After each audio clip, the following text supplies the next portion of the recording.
ನಾನು ಸತ್ಯೇ ತಪಸಿ ದಾನೇಚ, ಒಳ್ಳೆ ಜನಾಂಗ ಇದ್ರು ಅದನ್ನು ತಪ್ಪಿಸಿ ಜನಗಳಿಗೆ ತಪ್ಪು ಕಲ್ಪನೆ ಮಾಡಬೇಕು ಅಂತ ಬೇಕಂತಾಗಿ ಮಾಡಿದ್ದಾರೆ. ಇಂಥ ಮೋಸ ಮಾಡುವ ಜನಸಮುದಾಯ ಇರೋವರೆಗೂ ಇದೆಲ್ಲ ಆಗ್ಲಿಕ್ಕೆ ಸಾಧ್ಯನಾ?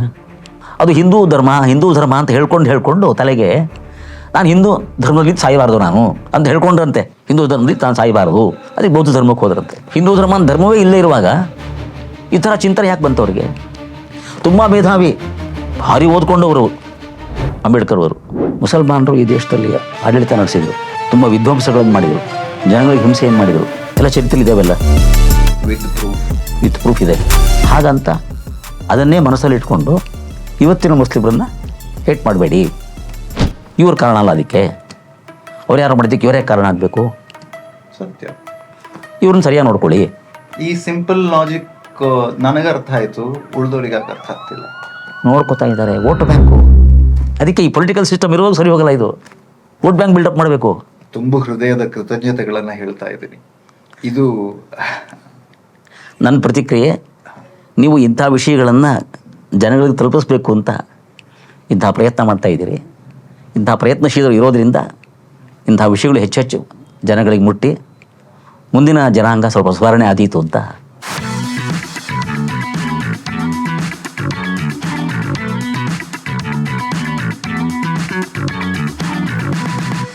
ಭಾರತೀಯ ಸಂಸ್ಕೃತಿ, ಪರಂಪರೆ, ಧರ್ಮ, ಶಾಸ್ತ್ರ ಇದೆಲ್ಲ ಇಂದಿನ ಕಾಲದಲ್ಲಿ ನಾವು ಅದೆಲ್ಲೋ ನೋಡಿದ್ದು ಕೇಳಿದ್ದು ಅನ್ನೋ ರೀತಿಯ ವಿಚಾರವಾಗಿ ಹೋಗುವಂತಹ ಭಯದ ವಾತಾವರಣ ಒಂದು ಕಡೆ ನಿರ್ಮಾಣ ಆಗ್ತಿರ್ಬೇಕಿದ್ರೆ, ಅದರಲ್ಲೇ ಮುಳುಗೇಳ್ತಾ ಇರುವಂತಹ, ಅದರ ಮೂಲಕ ನಮ್ಮ ಈ ಸಂಸ್ಕೃತಿಯ ಪ್ರತಿಬಿಂಬವಾಗಿ ನಮಗೆ ಅದರ ಮಾಹಿತಿಯ ಕೋಶವನ್ನ ಉಣಬಡಿಸುವಂತಹ ಕೆಲವರನ್ನ ಹುಡುಕಿ ಅವರ ಜೊತೆ ಮಾತನಾಡುವಂತಹ ಪ್ರಯತ್ನವನ್ನ ನಮ್ಮ ಕಾರ್ಯಕ್ರಮದಲ್ಲಿ ಮಾಡ್ತಾ ಇರಬೇಕಿದ್ರೆ, ನಮಗೆ ಇವತ್ತಿನ ಈ ಸಂಚಿಕೆಯಲ್ಲಿ ಮಾತನಾಡೋದಕ್ಕೆ ಸಿಕ್ಕಿದವರು ಶ್ರೀಯುತ ಶ್ರೀನಿವಾಸ ಮೂರ್ತಿಯವರು. ನಮ್ಮ ಇವತ್ತಿನ dive deep with Badakila Pradeep ಕಾರ್ಯಕ್ರಮಕ್ಕೆ ಅವರಿಗೆ ಮೊದಲಿಗೆ ಸ್ವಾಗತವನ್ನು ಹೇಳ್ತೇನೆ. ನಮಸ್ತೆ. ನಮಸ್ತೆ. ಮೊದಲಿಗೆ ನಮ್ಮ ಕಾರ್ಯಕ್ರಮಕ್ಕೆ ಬಂದಿದ್ದಕ್ಕೆ ನಾವು ಧನ್ಯವಾದವನ್ನ ಹೇಳ್ತೀವಿ. ಸೊ ಕೃತಜ್ಞತಾ ಪೂರ್ವಕವಾಗಿ ನಮ್ಮ ಸಂಪ್ರದಾಯದ ಹಾಗೆ ಭಗವದ್ಗೀತೆಯ ಒಂದು ಪ್ರತಿಯನ್ನ ನಿಮ್ಗೆ ನೀಡುತ್ತೀವಿ. ಆ ಭಗವದ್ಗೀತೆ ನಿಮ್ಗೆ ಹೊಸದೇನಲ್ಲ, ಹಾಗೂ ಅದು ಸಂಪೂರ್ಣವಾಗಿ ನಿಮ್ಗೆ ಅದ್ರ ಬಗ್ಗೆ ಗೊತ್ತಿರೋದ್ರಿಂದ ನಮ್ಮ ಈ ಕಾರ್ಯಕ್ರಮದಲ್ಲಿ ನಾವು ಹೇಗೆ ಮಾಡ್ತೀವಿ ಅಂದ್ರೆ, ಯಾವುದೋ ಒಂದು, ಈಗ ನೀವು ಮಾಡಿದ ಹಾಗೆ ಯಾವುದೋ ಒಂದು ಪುಟವನ್ನು ತೆಗೆದು ಅಲ್ಲಿ ತೋರಿಸಿದ ಶ್ಲೋಕ ಆ ಶ್ರೀಕೃಷ್ಣ ನಮಗೆ ಕೊಟ್ಟ ಸಂದೇಶ ಅಂತ ನೀವು ಯಾವುದು ಕಾಣಿಸ್ತೀವಿ? ಹೇಳ ಖಂಡಿತ. ಶ್ಲೋಕ ಓದಿ. ಖಂಡಿತ. ಪ್ರಶಾಂತ ಮನಸಂ ಹ್ಯೇನಂ ಯೋಗಿನಂ ಸುಖಮುತ್ತಮಂ ಉಪೈತಿ ಶಾಂತರಜಸಂ ಬ್ರಹ್ಮಭೂತಂ ಅಕಲ್ಮಷಂ. ಇದು 6ನೇ ಅಧ್ಯಾಯ ಅಲ್ಲಿರೋ ಶ್ಲೋಕ. 6ನೇ ಅಧ್ಯಾಯ ಪ್ರಧಾನವಾಗಿ ಧ್ಯಾನ ಯೋಗ ಅಂತ ಪರಿಗಣನೆ ಪಡೆದಿದೆ. ಈ ಶ್ಲೋಕವು ಕೂಡ ಅದನ್ನೇ ಸ್ವಲ್ಪ ವಿವರಣೆ ಮಾಡ್ತಾ ಇದೆ. ಪ್ರಶಾಂತ ಮನಸ್ಸಿನಿಂದನೇ ಶುರುವಾಗುತ್ತೆ. ಈ ಯೋಗ ಮಾರ್ಗದಲ್ಲಿ ಯಾರು ಸಾಗ್ತಾ ಇರ್ತಾನೆ ಅವನು ಮುಂದುವರಿತಾ ಯೋಗಿ ಆಗ್ತಾನೆ. ಯೋಗದ ಸಿದ್ಧಿ ಇರುವವನು ಯೋಗಿ. ಆ ಯೋಗಿ ಆಗುವ ಸ್ಥಿತಿಗೆ ಹೋಗಿದ್ದರೆ ಅವನ ಮನಸ್ಸು ಶಾಂತವಾಗಿರುತ್ತೆ. ಯಾವುದೇ ಕೋಲಾಹಲ, ಅಲೆಗಳು ಅವನ ಮನಸ್ಸಿನಲ್ಲಿರುವುದಿಲ್ಲ. ಶಾಂತವಾಗಿರುತ್ತೆ ಮನಸ್ಸು. ಅದರಿಂದ ಯೋಗಿ ಅವನು. ಮನಸ್ಸು ಶಾಂತವಾಗಿರುತ್ತೆ. ಅವನಿಗೆ ಬ್ರಹ್ಮನ ಅನುಸಂಧಾನ ಚೆನ್ನಾಗಾಗುತ್ತೆ. ಆ ಯೋಗ ಸ್ಥಿತಿಗೆ ಹೋದವನಿಗೆ ಬ್ರಹ್ಮನ ಅನುಸಂಧಾನ ಚೆನ್ನಾಗಾಗುತ್ತೆ. ಆ ಬ್ರಹ್ಮ ಅಂದರೆ ಅದರಲ್ಲಿ ಕಲ್ಮಶ ಏನೂ ಇಲ್ಲ. ಬ್ರಹ್ಮಭೂತಂ ಅಕಲ್ಮಷಂ. ಆ ಬ್ರಹ್ಮ ಅನ್ನೋ ಚೇತನದಲ್ಲಿ ಕಲ್ಮಶ ಏನೂ ಇಲ್ಲ. ಬ್ರಹ್ಮ ಅಂದರೆ ನಮಗೆಲ್ಲ ಸಾಮಾನ್ಯವಾಗಿ ಅರ್ಥ ಆಗೋದು ಬರೀ ಸೃಷ್ಟಿಕರ್ತ ಅಂತ. ಆ ಸೃಷ್ಟಿಕರ್ತ ಎನ್ನುವ ಚಿಂತನೆಯನ್ನು ಭಗವದ್ಗೀತೆ ಉಪನಿಷತ್ತುಗಳ ಅಧ್ಯಯನದಿಂದ ಒಂದು ಸ್ವಲ್ಪ ಮುಂದುವರಿಸ್ಕೊಳ್ಬೇಕು. ಮುಂದುವರಿಸ್ಕೊಂಡ್ರೆ ಅದು ಪಾಲನಕರ್ತ, ತನ್ನ ರಕ್ಷಣೆ ಮಾಡುತ್ತದು. ಸುದೀರ್ಘ ಕಾಲ ನಡ್ಕೊಂಡು ಹೋಗ್ತಾ ಇರೋ ಜಗತ್ತು ಒಂದು ಸಂಹಾರವನ್ನು ಅಪೇಕ್ಷೆ ಪಡುತ್ತೆ. ಯಾವತ್ತೋ ಒಂದು ಕಾಲ ಒಂದು ಸಂಹಾರ, ಪ್ರಕೃತಿಗೆ ವಾಪಸ್ ಹೋಗೋ ಕ್ರಿಯೆ ಅದು. ಪ್ರಕೃತಿಯಿಂದ ಬಂದಿದೆ ಜಗತ್ತು, ಪ್ರಕೃತಿಗೆ ವಾಪಸ್ ಹೋಗೋ ಕ್ರಿಯೆ. ಪ್ರಕೃತಿಯಿಂದ ನಾನಾ ರೀತಿಯ ವಿಕಾಸ ಆಗ್ತಾ ಆಗ್ತಾ ಆಗ್ತಾ ಜಗತ್ತು ಈ ಸ್ಥಿತಿಗೆ ಬಂದಿದೆ. ಇನ್ನು ಮುಂದಕ್ಕೆ ಇನ್ನೂ ಏನೋ ಸ್ಥಿತಿಗೆ ಹೋಗುತ್ತೆ, ಇನ್ನೂ ಏನೋ ಸ್ಥಿತಿಗೆ ಹೋಗುತ್ತೆ. ಈ ಸ್ಥಿತಿಗೆ ಹೋಗ್ತಾ ಹೋಗ್ತಾ ಹೋಗ್ತಾ ಸಾಕಷ್ಟು ಅಸಹನೀಯ ಅಂಶಗಳು ಬಂದುಬಿಡ್ತವೆ. ಇನ್ನೂ ನಮಗೆ ಅಷ್ಟು ಬಂದಿಲ್ಲ ಅನಿಸುತ್ತೆ, ಕೆಲವರ ಅಭಿಪ್ರಾಯದಲ್ಲಿ ಬಂದಿರ್ಬೋದು. ಇನ್ನು ಮುಂದೆ ಹೋಗ್ತಾ ಹೋಗ್ತಾ ಸಾಕಷ್ಟು ಅಸಹನೀಯ ಅಂಶಗಳು ಬಂದುಬಿಡ್ತವೆ. ಆಗ ಪುನಃ ಇಡೀ ಜಗತ್ತು ಪ್ರಕೃತಿಗೆ ವಾಪಸ್ ಹೋಗಬೇಕು. ತುಂಬ ಶಿಥಿಲವಾದ ಮನೆ ಡಿಮಾಲಿಷ್ ಮಾಡ್ದಂಗೆ ಅಲ್ಲಿ ವಾಸ ಮಾಡಲಿಕ್ಕಾಗಲ್ಲ. ಅಸಹನೀಯ ಅಂಶಗಳು ಆ ಶಿಥಿಲವಾದ ಮನೆಯಲ್ಲಿ ಇರ್ತವೆ. ಅದಕ್ಕೆ ಆ ಮನೆಯನ್ನು ಪೂರ್ತಿ ತೆಗೆದು ಹೊಸ ಮನೆ ಕಟ್ಟಬೇಕು. ಹಾಗೆ ಪರಮಾತ್ಮ ಸೃಷ್ಟಿ ಮಾಡಿರೋ ಜಗತ್ತು ಲಕ್ಷ ಲಕ್ಷ ವರ್ಷಗಳ ಕಾಲ ನಡ್ಕೊಂಡು ಹೋಗುತ್ತೆ. ಪ್ರತಿನಿತ್ಯ ಬದಲಾವಣೆ ಆಗ್ತಾ ಇರುತ್ತೆ. ಅದಕ್ಕೆ ಭಗವದ್ಗೀತೆ 15ನೇ ಅಧ್ಯಾಯ ಈ ಜಗತ್ತನ್ನು ಅಶ್ವತ್ಥ ಅಂತ ಕರೆಯುತ್ತೆ. ಆ ಸಂಸ್ಕೃತ ಭಾಷೆ ಗೊತ್ತಿದ್ದರೆ ತುಂಬ ಚೆನ್ನಾಗಿ ಅರ್ಥ ಆಗುತ್ತೆ. ಸಂಸ್ಕೃತ ಭಾಷೆಯಲ್ಲಿ ಶ್ವಸ್ ಅಂದರೆ ನಾಳೆ, ಶ್ವತ್ಥ ಅಂದರೆ ನಾಳೆ ಇರುವ, ಅಶ್ವತ್ಥ ಅಂದರೆ ನಾಳೆ ಇಲ್ಲದಿರುವ. ಆ ಇದೆಯಲ್ಲ ನೆಗೆಟಿವ್ ಅದು. ಅದಕ್ಕೆ ಅಶ್ವತ್ಥ ನಾಳೆ ಇಲ್ಲದಿರುವ ಅದೊಂದು ಶಬ್ದ ಅಷ್ಟೇ. ಅದರ ಸರಿಯಾದ ಅಭಿಪ್ರಾಯವನ್ನು ತಗೊಳ್ಬೇಕಾದ್ರೆ ಇವತ್ತು ಹೇಗಿದೆಯೋ ಆಗ ನಾಳೆ ಇರೋದಿಲ್ಲ. ಬದಲಾವಣೆ ಆಗ್ತಾನೇ ಇರುತ್ತೆ, ಜಗತ್ತಿಗೆ ಆಗ್ತಾನೇ ಇರುತ್ತೆ. ಅದಕ್ಕೆ ಇದು ನಾಳೆ ಇರೋದಿಲ್ಲ, ಇವತ್ತು ಹೇಗಿದೆಯೋ ನಾಳೆ ಇರೋದಿಲ್ಲ. ಅದಕ್ಕೆ ಅಶ್ವತ್ಥಂ ಪ್ರಾಹುರವ್ಯಯಂ ಅಂತ ಭಗವದ್ಗೀತೆ ಈ ಜಗತ್ತನ್ನು ಹೇಳುತ್ತೆ. ಹಾಗೆ ಬದಲಾವಣೆ ಆಗ್ತಾ ಆಗ್ತಾ ಹೋಗುತ್ತಲ್ಲ, ತುಂಬ ಆದಾಗ ತುಂಬ ಶೈಥಿಲ್ಯ ಬಂದುಬಿಡುತ್ತೆ. ತುಂಬ ಶೈಥಿಲ್ಯ ಬಂದಾಗ ಅದರಲ್ಲಿ ಬದುಕಲಿಕ್ಕಾಗೋದಿಲ್ಲ. ಅದನ್ನು ತೆಗಿಲೇಬೇಕಾಗತ್ತೆ. ಮನೆ ಮುಂದೆ ಬೆಳೆಸ್ಕೊಂಡಿರೋ ಹೂವಿನ ಗಿಡ ಹೂ ಕೊಡ್ತಾ ಇರುತ್ತೆ, ಹಸಿರು ಹಸಿರು ಎರೆ ಇರುತ್ತೆ, ತುಂಬ ಸಂತೋಷ ಆಗ್ತಾ ಇರುತ್ತೆ. ಅದು ಎಷ್ಟೋ ಒಂದು ಅವಧಿ ಮುಗಿದ ಮೇಲೆ ಎಲೆ ಬಾಡಲಿಕ್ಕೆ ಶುರುವಾಗುತ್ತೆ, ಹೂ ಬರೋದಿಲ್ಲ, ಹೂವಿನ ಗಿಡನೂ ಒಣಗುತ್ತೆ. ಆಗ ಅನಿವಾರ್ಯವಾಗಿ ಹೂವಿನ ಗಿಡ ತೆಗಿಬೇಕಾಗತ್ತೆ. ತೆಗೆದು ಬೇರೆ ಗಿಡ ಹಾಕ್ತೀವಿ ನಾವು. ಈ ಹೂವಿನ ಗಿಡ ಉದಾಹರಣೆಯಲ್ಲೇ ನೋಡ್ಕೊಳ್ಳಿ, ಅಥವಾ ಆಗ ಹೇಳಿದ ಹಳೆ ಮನೆ ಉದಾಹರಣೆ ನೋಡ್ಕೊಳ್ಳಿ. ಇರಲಿಕ್ಕಾಗಲ್ಲ, ಹಳೆ ಮನೆಯಲ್ಲಿ ಅಷ್ಟು ಶಿಥಿಲವಾಗಿಬಿಡುತ್ತೆ, ಮನೆಯೇ ತೆಗಿಬೇಕಾಗತ್ತೆ. ಇಡೀ ಜಗತ್ತು ಹೇಗೆ ಮುಂದೆ ಹೋಗ್ತಾ ಶೈಥಿಲ್ಯವನ್ನು ಪಡೆಯುತ್ತೆ. ಶಿಥಿಲವಾಗಿ ಇಲ್ಲಿ ಇರಲಿಕ್ಕಾಗೋದಿಲ್ಲ ಅನಿಸುತ್ತೆ. ಇವತ್ತಿನ ನಮ್ಮ ಅನುಭವದ ಉದಾಹರಣೆ ಹೇಳಬೇಕು ಅಂದರೆ, ಇಡೀ ಜಗತ್ತು ಕ್ಲೈಮೇಟ್ ಬಗ್ಗೆ ಮಾತಾಡ್ತಾ ಇದೆ. ಕ್ಲೈಮೇಟ್ ಬಹಳ ಅಸಹನೀಯ ಆಗ್ತಾ ಇದೆ, ಮಾನವ ಜೀವನಕ್ಕೆ ತೊಂದರೆ ಕೊಡುವಂತೆ ಆಗ್ತಾ ಇದೆ ಕ್ಲೈಮೇಟು. ನಾವೇ ಅದಕ್ಕೆ ಕಾರಣ. ಇಂಥ ಕ್ಲೈಮೇಟ್ ಆಗಲಿ ನಾವೇ ಕಾರಣ.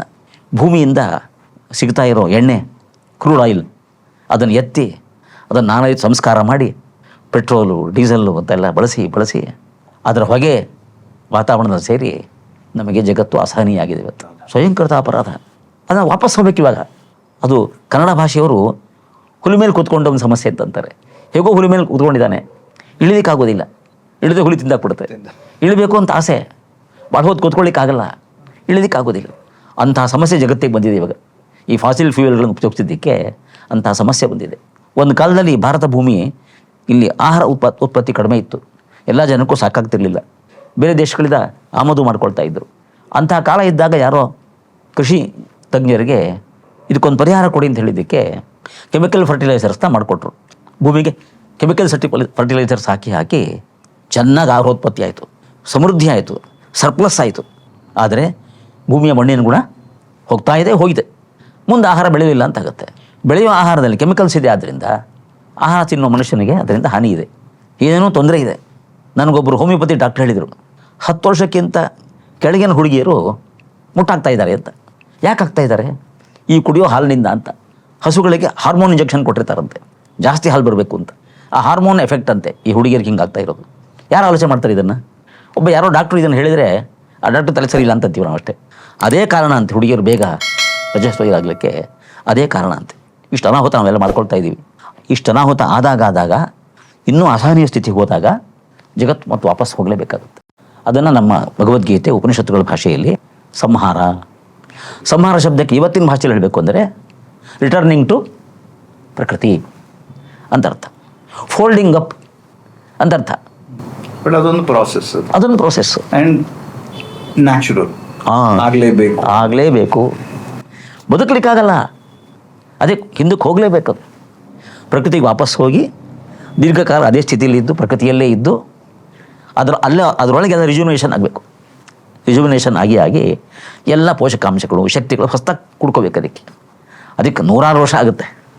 ಅದೇ ನಮ್ಮ ದೇಶದ ಚಿಂತನೆಯ ಪ್ರಕಾರ ಪ್ರಳಯ ಅಂದರೆ 1 ವರ್ಷದ್ದಲ್ಲ, ಅದು 10 ವರ್ಷದ್ದಲ್ಲ, ಅದು 100 ವರ್ಷ ಅವಧಿ. ಅದು ಪ್ರಳಯದ ಅವಧಿ. 100 ವರ್ಷ ಪ್ರಳಯದ ಅವಧಿಯಲ್ಲಿ ಇದೆಲ್ಲ ಆಗಬೇಕು. ಇಂತಹ ಸ್ಥಿತಿ ಇದೆ ಜಗತ್ತಿಗೆ. ಅದು ಹೋಗಬೇಕಾದ್ರೆ ಯೋಗಿಯಾದವನು ಈ ಶಾಂತ ಮನಸ್ಸನ್ನು ಪಡಿಬೇಕು. ಶಾಂತ ಮನಸ್ಸನ್ನು ಪಡಿಬೇಕಾದ್ರೆ ಮೊದಲನೇ ಹೆಜ್ಜೆ ಇಡಬೇಕಾದ್ದು ಅತಿಯಾಗಿ ಶಿಸ್ತಿಲ್ದೇ ಆಹಾರ ತಿನ್ನೋದನ್ನು ಬಿಡಬೇಕು. ಅತಿಯಾಗಿ ಆಹಾರ ತಿನ್ನಬಾರ್ದು, ಶಿಸ್ತಿಲ್ಲದೆ ಆಹಾರ ತಿನ್ನಬಾರ್ದು. ಅವೆರಡಿದ್ದರೆ ಮನಸ್ಸು ಯಾವಾಗಲೂ ಏನೇನೋ ವ್ಯಗ್ರವಾಗಿರುತ್ತೆ. ನಮ್ಮ ಉಪನಿಷತ್ತು ನಮಗೆ ಹೇಳ್ಕೊಟ್ಟಿರೋ ಪಾಠ ಅದು. ನಾವು ಹೇಗೆ ಆಹಾರ ತೊಗೊಳ್ತೀವಿ ಹಾಗೆ ನಮ್ಮ ಮನಸ್ಸು ರಚನೆ ಆಗುತ್ತೆ. ಅದಕ್ಕೆ ಆಹಾರದ ಬಗ್ಗೆ ಭಾಳ ಎಚ್ಚರಿಕೆ ಇರಬೇಕು. ಇಲ್ಲಿ ಹೇಳ್ತಾ ಇರೋ ಯೋಗಿ ಅಂದರೆ ಅವನು ಮನಸ್ಸು ಶಾಂತವಾಗಿರುತ್ತೆ. ಬ್ರಹ್ಮ ಅವನ ಹತ್ತಿರಕ್ಕೆ ಹೋಗ್ತಾನಂತವನು. ಇಂಥ ಯೋಗಿ ಹತ್ತಿರಕ್ಕೆ ಹೋದಾಗ ಆ ಬ್ರಹ್ಮನಲ್ಲಿ ಅಕಲ್ಮಶ, ಏನೂ ಕಲ್ಮಶ ಇಲ್ಲ. ನಾವು ಯಾರನ್ನ ಬ್ರಹ್ಮ ಅಂತ ಕರಿತೀವಿ? ಯಾರು ಸೃಷ್ಟಿಕಾರಣ ನೀವು ಹೇಳಿದಾರೆ. ಅವನು ಸೃಷ್ಟಿಕಾರಣನೂ ಹೌದು, ಸ್ಥಿತಿ ಕಾರಣನೂ ಹೌದು, ಪ್ರಳಯ ಕಾರಣನೂ ಹೌದು ಅಂತ. ಇಂಥ ಜಗತ್ತನ್ನು ಸಂಹಾರ ಮಾಡಲಿಕ್ಕೆ ನಮ್ಮಂಥವ್ರ ಕೈಲಾಗೋದಿಲ್ಲ. ಅದು ಅವನಿಗೆ ಒಂದು ಯೋಜನೆ ಬೇಕು. ಅವನು ತನ್ನ ಯೋಜನೆಯಿಂದ ಜಗತ್ತಿನ ಸಂಹಾರ ಮಾಡಬೇಕು. ಅದಕ್ಕೆ ಅವನಿಗೆ ಆ 3 ಮಹಿಮೆ ಹೇಳ್ತಾರೆ: ಸೃಷ್ಟಿ ಕಾರಣ, ಸ್ಥಿತಿ ಕಾರಣ, ಸಂಹಾರ ಕಾರಣ ಅಂತ. ಅದಕ್ಕೆ ಇಂಥ ಗುಣಗಳನ್ನು ಹೊಂದಿರತಕ್ಕಂಥ ಬ್ರಹ್ಮ ಅವನಲ್ಲಿ ಅಕಲ್ಮಶ, ಏನೇನೂ ದೋಷ ಇಲ್ಲ ಅವನಲ್ಲಿ. ನಮ್ಮ ದೇಶದ ಬ್ರಹ್ಮಚಿಂತನೆ ಅಂದರೆ, ಬ್ರಹ್ಮ ಅಂದರೆ ಶ್ರೇಷ್ಠ ಚೇತನ. ಅದು ಆ ಚೇತನದಲ್ಲಿ ಏನೂ ದೋಷ ಇಲ್ಲ. Absolutely free from blemishes. ಬೇರೆ ನಮ್ಮಂಥವ್ರು ನೋಡಿಕೊಂಡ್ರೆ ನಮಗೆ ಏನೋ ದೋಷಗಳಿದ್ದೇ ಇದ್ದಾವೆ. We are not free from blemishes. ನಾವು ಬ್ರಹ್ಮ ಅಂತ ಆಲೋಚನೆ ಮಾಡಿಕೊಂಡ್ರೆ ಅಬ್ಸಲ್ಯೂಟ್ಲಿ ಫ್ರೀ ಫ್ರಮ್ ಬ್ಲೆಮಿಷಸ್. ಅಂಥ ಮಹಾಚೇತನ ಅದು. ಅಂಥ ಮಹಾಚೇತನ ಹತ್ರ ಹೋಗ್ತಾನೆ ಇವನು, ಯೋಗಿ ಆದವನು. ಅವನನ್ನು ಸೇರುವುದಕ್ಕೆ ಸಾಧ್ಯ ಆಗತ್ತೆ. ಅಷ್ಟನ್ನ ಈ ಕ್ಷಣದಲ್ಲಿ ನಮಗೆ ಆ ಒಂದು ಸಂದೇಶ ನಮ್ಗೆ ಸಿಕ್ಕಿದೆ ಅಂತ ತಿಳ್ಕೊಳ್ತಾ, ನಾವು ಹೀಗೆ ಈ ಕಾರ್ಯಕ್ರಮವನ್ನು ಆರಂಭಿಸೋದಕ್ಕೆ ಚಿಂತನೆಯಲ್ಲಿದ್ದಾಗ, ನಾನು ಹೀಗೆ ಕೇಳಿದಾಗ ನೀವು ಒಂದು ವಿಚಾರದ ಬಗ್ಗೆ ನಾವು ಮಾತನಾಡ್ತಾ ನಮ್ಮ ಮಾತನ್ನು ಆರಂಭ ಮಾಡೋಣ ಅಂತ. ಸೊ ನಾನು ಅಷ್ಟೇ ಕೇಳಬಲ್ಲೆ ನಿಮ್ಮ ಹತ್ರ, ನಮ್ಮ ದೇಶ ಈಗಿನ ಪರಿಸ್ಥಿತಿಯಲ್ಲಿ ಹೆಚ್ಚಾಗಿ ಕೇಳುವಂತಹ ಪದ ಅಂದ್ರೆ ಅದನ್ನ ಬೇರೆ ಬೇರೆ ರೀತಿಯಲ್ಲಿ ಅರ್ಥೈಸಿಕೊಳ್ಳುವಂಥದ್ದು ಇರುತ್ತೆ. ಅದನ್ನೇ ಹಿಂದೂಸ್ತಾನ ಅಂತ ಹೇಳಿ ಹೇಳ್ತಾರೆ, ಅದರ ಮೂಲ ಬೇರೆ ಅಂತ ಹೇಳ್ತಾರೆ, ಮತ್ತೆ ಅದಕ್ಕೆ ಬೇರೆ ಬೇರೆ ರೀತಿಯಾದಂತಹ ಡೆಫಿನಿಷನ್ಗಳನ್ನ ಕೊಡೋದಿದೆ. ನಿಮ್ಮ ಪ್ರಕಾರ ಇವತ್ತಿನ ಕಾಲಘಟ್ಟದಲ್ಲಿ ಈ ಹಿಂದೂ ಅನ್ನೋ ಪದ, ಇದರ ಸುತ್ತ ಏನ್ ನಡೀತಾ ಇದೆ?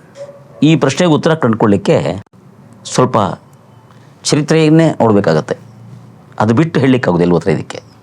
ಚರಿತ್ರೆಯನ್ನೇ ನೋಡ್ಲಿಕ್ಕೆ ಹೋದರೆ ನಮ್ಮ ಪ್ರಾಚೀನ ಗ್ರಂಥಗಳು, ವಾಲ್ಮೀಕಿ ರಾಮಾಯಣ, ಮಹಾಭಾರತ, ವೇದ, ಉಪನಿಷತ್ತು, ನಾನಾ ಪುರಾಣಗಳು, ನಾನಾ ಸ್ಮೃತಿ ಗ್ರಂಥಗಳು, ಮನುಸ್ಮೃತಿ, ಪರಾಶರ ಸ್ಮೃತಿ, ಇಂಥ ಸ್ಮೃತಿ ಗ್ರಂಥಗಳು, ಈ ಗ್ರಂಥಗಳಲ್ಲಿ ಈ ಶಬ್ದ ಇಲ್ಲ, ಹಿಂದೂ ಶಬ್ದ ಇಲ್ಲ.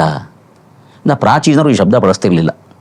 ನಾನು ಓದಿರುವಂತೆ ಪರ್ಷಿಯನ್ರು ಈ ಕಡೆಗೆ ಬರ್ತಾ ಬರ್ತಾ ಬರ್ತಾ ಸಿಂಧೂ ನದಿ ತೀರಕ್ಕೆ ಬಂದ್ರಂತೆ. ಅಲ್ಲಿ ಇದ್ದ ಜನಗಳು ಆ ನದಿಯನ್ನು ಕುರಿತು ಸಿಂಧು ಸಿಂಧು ಅಂತ ಉಚ್ಚಾರಣೆ ಮಾಡ್ತಾಯಿದ್ರು. ಬಂದ ಪರ್ಷಿಯನ್ರಿಗೆ ಆ ಸ ಇದೆಯಲ್ಲ, ಅದನ್ನು ಉಚ್ಚಾರಣೆ ಮಾಡಲಿಕ್ಕಾಗಲಿಲ್ಲ ಅವರಿಗೆ.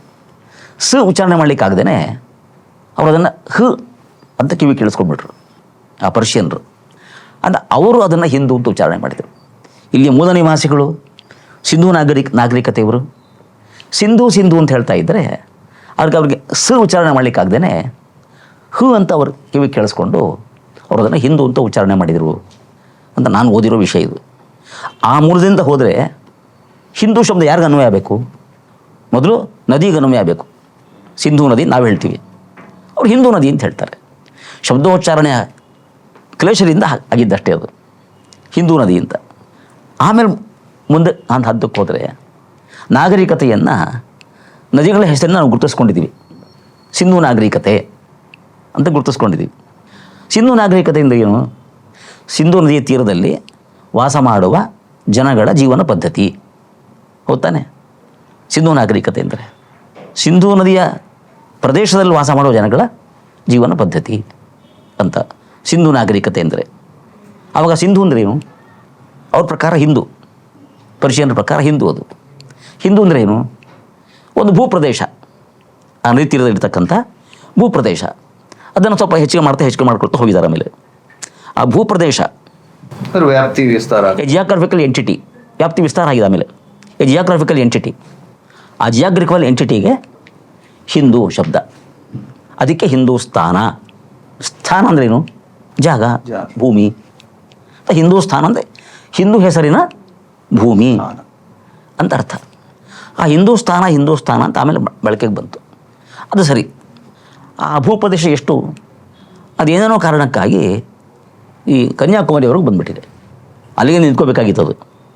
ಅದು ಇವತ್ತಿನ ಕನ್ಯಾಕುಮಾರಿಯವರೆಗೂ ಶಬ್ದ ಬಂದುಬಿಟ್ಟಿದೆ. ನಮ್ಮ ಮೂಲ ಚಿಂತನೆಯಲ್ಲಿ ಭರತ ಭೂಮಿಯಿಂದ ಹೀಗೆ ಅಂತ ಹೇಳ್ತಾರೆ ನಮಗೆ. ಉತ್ತರಂ ಯತ್ ಸಮುದ್ರಸ್ಯ ಹಿಮಾದ್ರೇಶ್ಚೈವ ದಕ್ಷಿಣಂ ವರ್ಷಂ ತದ್ ಭಾರತಂ ನಾಮ ಭಾರತೀಯತ ಸಂತತಿ. ಸಮುದ್ರ ಅಂದರೆ ಈ ಕನ್ಯಾಕುಮಾರಿ ಹತ್ರ ಇರೋ ಸಮುದ್ರ. ಅಲ್ಲಿಂದ ಆರಂಭ ಮಾಡಿಕೊಂಡು ಉತ್ತರದ ಕಡೆಗೆ ಹಿಮಾಲಯದವರೆಗೆ ಉತ್ತರಂ ಯತ್ ಸಮುದ್ರಸ್ಯ ಹಿಮಾದ್ರೇಶ್ಚೈವ ದಕ್ಷಿಣಂ. ಹಿಮಾದ್ರಿಯಿಂದ ಆರಂಭ ಮಾಡಿದರೆ ದಕ್ಷಿಣ ಭಾಗ, ಈ ಕಡೆ ಸಮುದ್ರದಿಂದ ಆರಂಭ ಮಾಡಿದರೆ ಉತ್ತರ ಭಾಗ. ಆ ಹಿಮಾಲಯ ಮತ್ತು ಈ ಕನ್ಯಾಕುಮಾರಿ ಇದರ ವ್ಯಾಪ್ತಿಯಲ್ಲಿರ್ತಕ್ಕಂಥ ಭೂಪ್ರದೇಶ. ಅದಕ್ಕೆ ಭಾರತ ಅಂತ ಹೆಸರು. ವರ್ಷಂ ತದ್ ಭಾರತಂ ನಾಮ. ಇಷ್ಟು ಪ್ರದೇಶಕ್ಕೆ ಭಾರತ ಅಂತ ಹೆಸರು. ಆ ಭೂಮಿಯಲ್ಲಿ ವಾಸ ಮಾಡೋ ಜನಗಳಿಗೆ ಭಾರತೀ ಅಂತ ಹೆಸರು. ಇದು ಬಹಳ ಪ್ರಾಚೀನ ಕಾಲದ ಮಾತಿದು. ಅದು ಭಾರತೀ ಈ ಹಿಂದೂಸ್ತಾನ ಅನ್ನೋ ಹೆಸರು ಹುಟ್ಟೋದಕ್ಕಿಂತ ಮೊದಲಿನ ತುಂಬ ಪ್ರಾಚೀನವಾಗಿ ಇದ್ದಿದ್ದು ಭಾರತೀ. ಭಾರತೀಯತ ಸಂತತಿ ಅಂತ ಶ್ಲೋಕ ಇರೋದು. ಆಮೇಲೆ ಜನ ಉಚ್ಚಾರಣೆ ಮಾಡ್ತಾ ಭಾರತೀಯ ಕಾಲಕ್ಕೆ ತಕ್ಕ ಹಾಗೆ ಏನೋ ಒಂದು ಯಾ ಸೇರಿಕೊಳ್ತು. ಭಾರತೀಯ ಸೇರಿಕೊಳ್ತು. ಭಾರತೀಯ ಸರಿ. ಸಂವಿಧಾನ ರಚನೆ ಮಾಡಿದಾಗ ಈ ದೇಶ ಹೆಸರು ಏನು ಇಟ್ಕೋಬೇಕು ಅಂತ ದೊಡ್ಡ ಚರ್ಚೆ ನಡೀತತ್ತೆ. ಇಂಡಿಯಾ ಅಂತ ಅವತ್ತು ನೋಡೋದೆಲ್ಲ ಆಧುನಿಕರದ್ದೆಲ್ಲ ಅಭಿಪ್ರಾಯ. ಇದು ಇಂಡಿಯಾ ದೇಶ. ಇದು ಅಲ್ಲೇ ಸಂವಿಧಾನ ರಚನೆ ಇದ್ದ ಎಷ್ಟೋ ತಜ್ಞರಿಗೆ ಇದು ಮೂಲನಾಮ ಭಾರತ, ಇದನ್ನು ಬಿಡಬಾರದು ಅಲ್ಲ ಭಾರತ ಅಂತ ಹೇಳಬೇಕು ಅಂತ. ಇನ್ನು ಆಧುನಿಕರಿಗೆ ಇಂಡಿಯಾ ಅಂತ ಹೇಳಬೇಕು ಅಂತ ತುಂಬ ಚರ್ಚೆ ನಡೀತಂತೆ. ಚರ್ಚೆ ನಡೆದು ಇಬ್ಬರ ಅಭಿಪ್ರಾಯವನ್ನು ತೆಗೆದಾಕ್ಲಿಕ್ಕಾಗ್ದೇ ಕಾನ್ಸ್ಟಿಟ್ಯೂಷನ್ ಆರಂಭದಲ್ಲಿ India that is Bharat. Constitution ಓದೋರಿಗೆಲ್ಲ ಗೊತ್ತಿದೆ ಇದು ಇಂಡಿಯಾ ದಟ್ ಈಸ್ ಭಾರತ್ ಅಂತ ಹಾಕಿದ್ದಾರೆ. ಇಂಡಿಯಾ ಅದು ಓದದೇ ಇರೋರಿಗೂ ಫಸ್ಟ್ ಲೈನ್ ಅದು ಅಂತ ಮಾತ್ರ ಆದರೂ ಗೊತ್ತಿದೆ ಅಲ್ವಾ? ಇಂಡಿಯಾ ದಟ್ ಈಸ್ ಭಾರತ್ ಅಂತ ಗೊತ್ತಿದೆ. ಸೊ ಇಂಡಿಯಾ ಅಂತ ಹೇಳ್ತೀವಲ್ಲ, ಅದು ಭಾರತ ದೇಶ ಅದು ಅಂತ ಕಾನ್ಸ್ಟಿಟ್ಯೂಷನ್ ಹೇಳಬೇಕಾಯ್ತು. ತುಂಬ ಪ್ರಾಚೀನ ಹೆಸರದು ಭಾರತೀಯ ಅಂತ. ಆಮೇಲೆ ಈ ಸಿಂಧು ಅಂತ ಆಗಿ ಆ ಉಚ್ಚಾರಣೆ ಮಾಡಲಿಕ್ಕಾಗ್ದೇ ಹಿಂದೂ ಆಗಿ ಅದರ ವಿಸ್ತರಣೆ ಆಗ್ತಾ ಇಷ್ಟು ಭೂಪ್ರದೇಶಕ್ಕೆ ಹಿಂದೂ ಅಂತ ಹೆಸರಾಗ್ಬಿಟ್ಟಿದೆ. ಹಿಂದೂ ಹೋಗಿ ಅದು ಮತ್ತೆ ಮುಂದಿನ ಕಾಲದಲ್ಲಿ ಇಂಡಿಯಾ ಅನ್ನೋ ರೂಪಕ್ಕೂ ಬಂದಿದೆ ಅಂತ. ಇಷ್ಟು ಭೂಪ್ರದೇಶಕ್ಕೆ ಯಾವುದನ್ನು ಭರತ ಭೂಮಿ ಕರಿತಾ ಇದ್ರು ಹಿಂದಿನವರೆಲ್ಲ, ಅದು ಆಮೇಲೆ ಹಿಂದೂ ಭೂಮಿ ಅಂತ ಆಯಿತು. ಅದೀಗ ಅದರಲ್ಲಿ ಈಗ ಕನ್ಫ್ಯೂಷನ್ ಎಲ್ಲಿ ಇರುವಂಥದ್ದು ಅಂದರೆ ಹಿಂದೂ ಅಂತ ಕರೆದ್ರೆ ತಪ್ಪೇನಿದೆ? ಇಷ್ಟರಲ್ಲಿ ಕನ್ಫ್ಯೂಷನ್ ಇಲ್ಲ. ಓಕೆ, ಮುಂದೆ ಕನ್ಫ್ಯೂಷನ್ ಇದೆ. ಹೇಗೆ? ಹಿಂದೂ ಧರ್ಮ ಅಂತ ಕರೆದ್ರು. ಮುಂದೆ ಬಳಕೆಯಲ್ಲಿದೆ ಹಿಂದೂ ಧರ್ಮ ಶಬ್ದ. ಹಿಂದೂ ಧರ್ಮ ಅಂತ ಹೇಳುವಂಥದ್ದು ಭಾರಿ ಚಾಲ್ತಿಯಲ್ಲಿರೋ ಪದ ಅಲ್ವಾ? ಈಗ ಈ ದೇಶವನ್ನೇ ನೀವು ಆಲೋಚನೆ ಮಾಡಿ. ಇಷ್ಟು ವ್ಯಾಪ್ತಿ ಇರತಕ್ಕಂಥ ಭೂಪ್ರದೇಶ. ಬುದ್ಧನ ಆಲೋಚನೆ ಮಾಡಿ.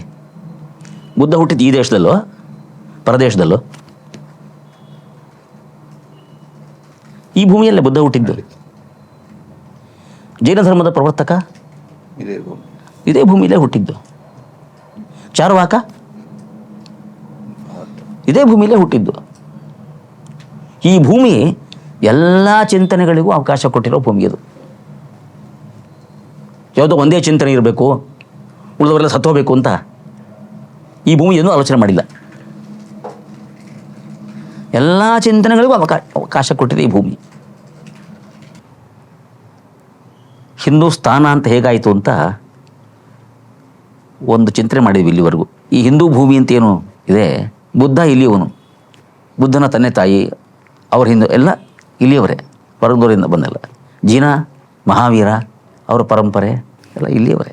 ಪ್ರಾಬ್ಲಮ್ ಶುರುವಾಗಿದೆ ಅಲ್ಲಿಂದ. ಹೇಳ್ತೀನಿ ಇವಾಗ, ಅದಕ್ಕೆ ಹೇಳ್ತಾ ಇದ್ದೀನಿ.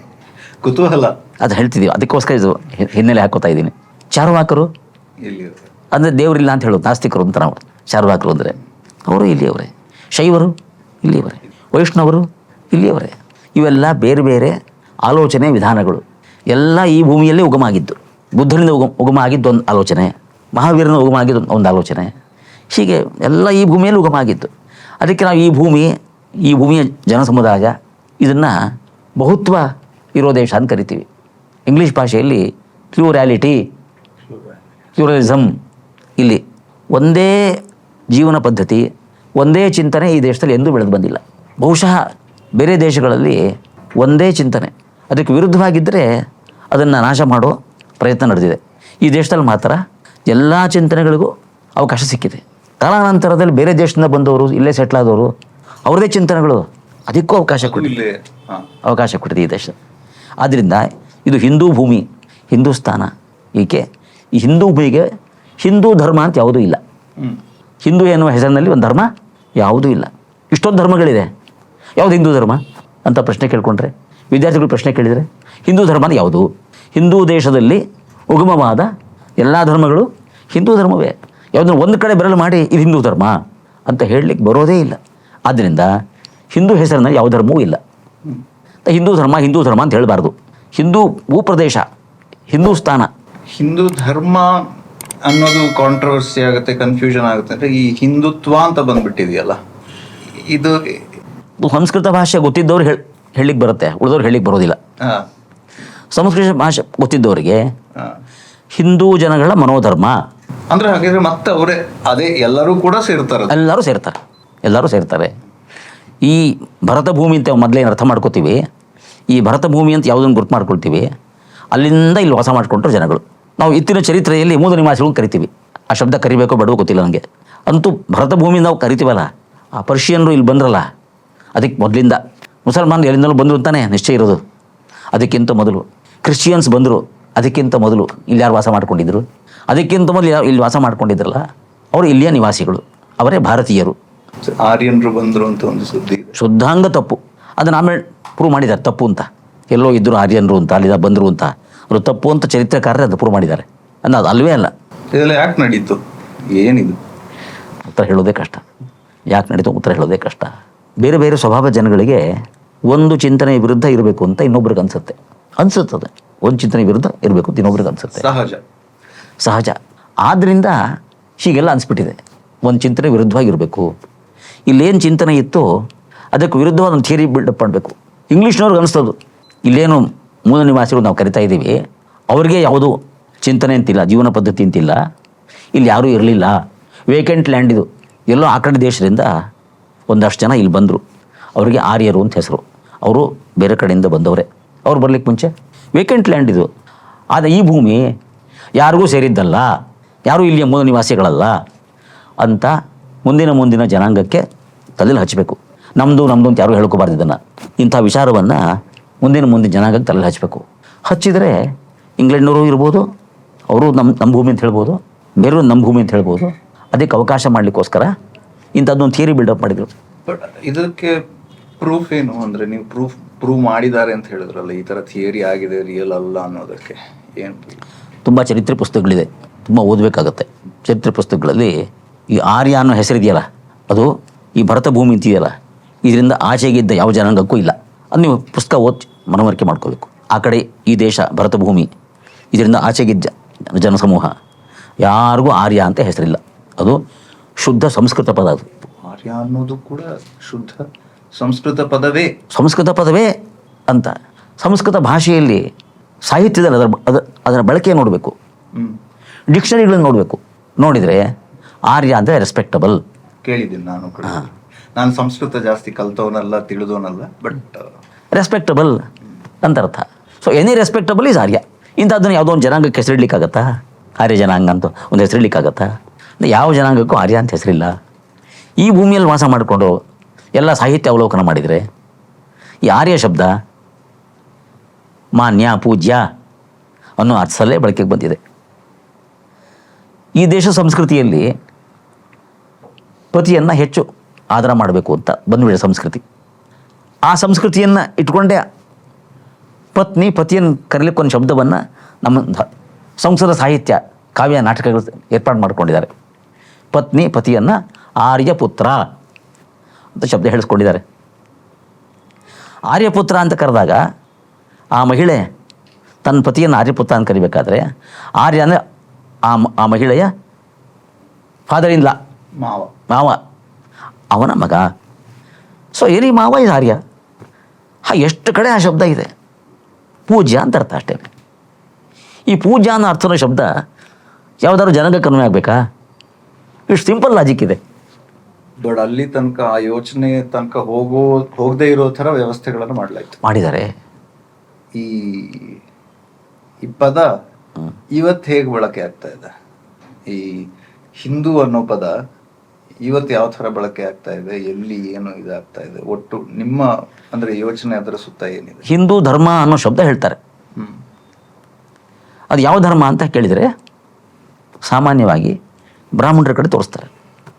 ಬ್ರಾಹ್ಮಣರು ಅನುಸರಿಸೋ ಧರ್ಮ ಅದು ಹಿಂದೂ ಧರ್ಮ ಅಂತ ಹೇಳ್ತಾರೆ. ಅದು ಯಾಕೆ ಹಾಗೆ ಹೇಳ್ತಾರೋ ಗೊತ್ತಿಲ್ಲ. ಮೂಲತಃ ಹಿಂದೂ ದೇಶ, ಇಲ್ಲಿ ಉಗಮಿಸಿದ ಎಲ್ಲ ಚಿಂತನಾ ಪ್ರಕಾರಗಳು ಅದು ಹಿಂದೂ ಧರ್ಮ. ಅದು ಬೌದ್ಧ ಧರ್ಮ, ಜೈನ ಧರ್ಮ, ಶೈವ ಧರ್ಮ, ವೈಷ್ಣವ ಧರ್ಮ ಎಲ್ಲ ಹಿಂದೂ ಧರ್ಮವೇ. ಹಿಂದೂ ಹೆಸರಿನ ಧರ್ಮ ಯಾವುದೂ ಇಲ್ಲವೇ ಇಲ್ಲ. ಹಿಂದೂ ಭೂಮಿ ಇದೆ, ಆ ಹೆಸರಿನ ಯಾವ ಧರ್ಮವೂ ಇಲ್ಲ.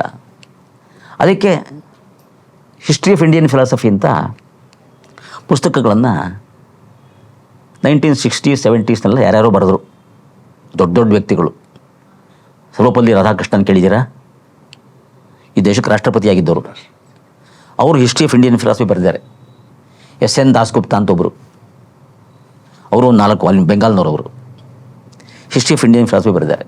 ಆ ಪುಸ್ತಕಗಳಲ್ಲಿ ಈ ಇಂಡಿಯಾದಲ್ಲಿ ಯಾವ್ಯಾವ ದಾರ್ಶನಿಕ ಚಿಂತನೆಗಳು ಬಂದಿದ್ದಾವೆ ಅಂತ ಇಂಗ್ಲೀಷ್ ಲ್ಯಾಂಗ್ವೇಜಲ್ಲಿ ಆ ದಾರ್ಶನಿಕ ಚಿಂತನೆಗಳನ್ನು ಸ್ಕೂಲ್ ಅಂತ ಕರೀತಾರೆ.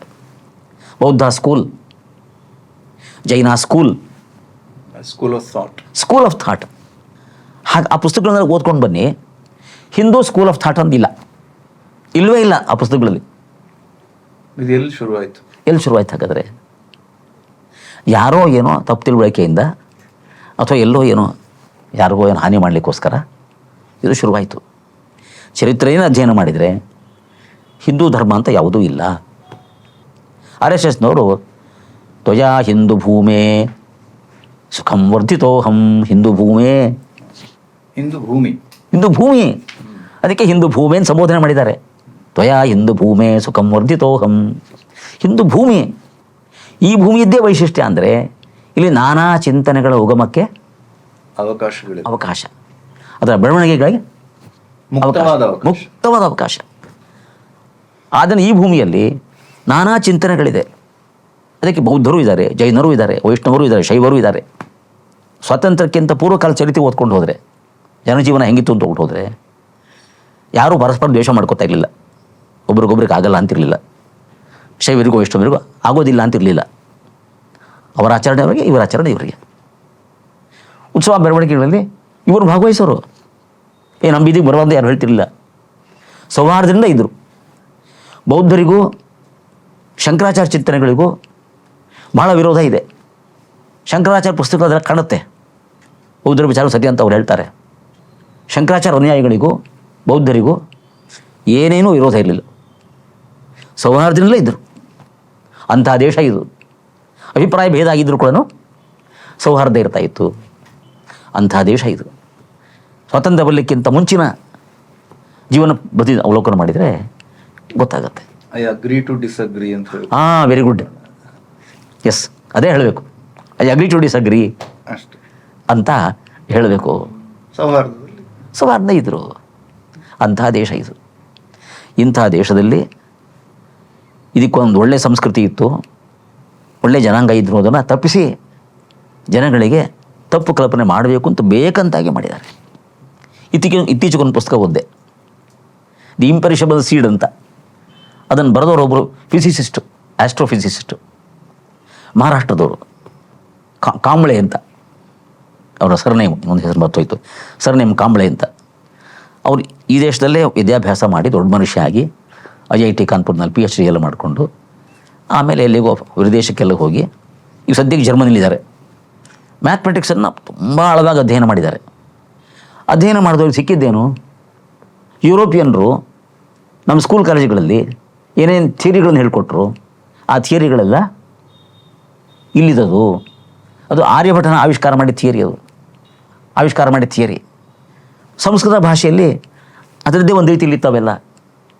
ಅವ್ರು ಮಾಡಿದ ಕೆಲಸ ಅಂದರೆ ಅದನ್ನು ಕಲ್ತ್ಕೊಂಡ್ರು, ಚೆನ್ನಾಗಿ ಕಲ್ತ್ಕೊಂಡು ಅದನ್ನು ಇಂಗ್ಲೀಷ್ ಭಾಷೆಯಲ್ಲಿ ಹೆಂಗೆ ಹೇಳಬೇಕು ಹಂಗೆ ಹೇಳಿದರು. ಇಂಗ್ಲೆಂಡ್ಗೆ ಸ್ಪೆಷಲ್ ಎಜುಕೇಷನ್ಗೋಸ್ಕರ ಹೋದವ್ರಿಗೆ ನಮ್ಮದು ಅಂತ ಹೇಳ್ಕೊಂಡ್ರು. ಇಲ್ಲ ಆವಿಷ್ಕಾರವಾದ ನಿಯಮಗಳನ್ನು ಥಿಯರಿಗಳನ್ನೆಲ್ಲ ಫಾರ್ಮುಲಾ ನಮ್ಮದು ಅಂತ ಹೇಳ್ಕೊಂಡ್ರು. ಅಲ್ಲಿ ಕಲ್ತ್ಕೊಂಡು ಬಂದವರು ನಮ್ಮ ದೇಶದ ಜನಗಳೇ ಅಧ್ಯಾಪಕರಾಗಿ ಕ್ಲಾಸ್ ರೂಮಲ್ಲಿ ಅದು ಯಾರೋ ಜಾನ್ ಹೇಳಿದ್ದು, ಅದು ಯಾರೋ ಕ್ಯಾಪ್ರಾ ಹೇಳಿದ್ದು ಅಂತ ಪಾಠ ಹೇಳಿಕೊಟ್ರು. ಅದೆಲ್ಲ ಇವನು ಹೇಳಿದ್ದಂತೆ, ಆರ್ಯಭಟ ಹೇಳಿದ್ದಂತೆ, ವರಾಹಮಿಹಿರ ಹೇಳಿದ್ದಂತೆ. ಆ ಕಾಂಬಳಿ ಅನ್ನೋರು ಆ ಪುಸ್ತಕದಲ್ಲಿ ಎಲ್ಲ ಬರೆದಿದ್ದಾರೆ. ಎಷ್ಟು ಮೋಸ ಮಾಡಿದ್ದಾರೆ ಬೇರೆ ದೇಶದವರು.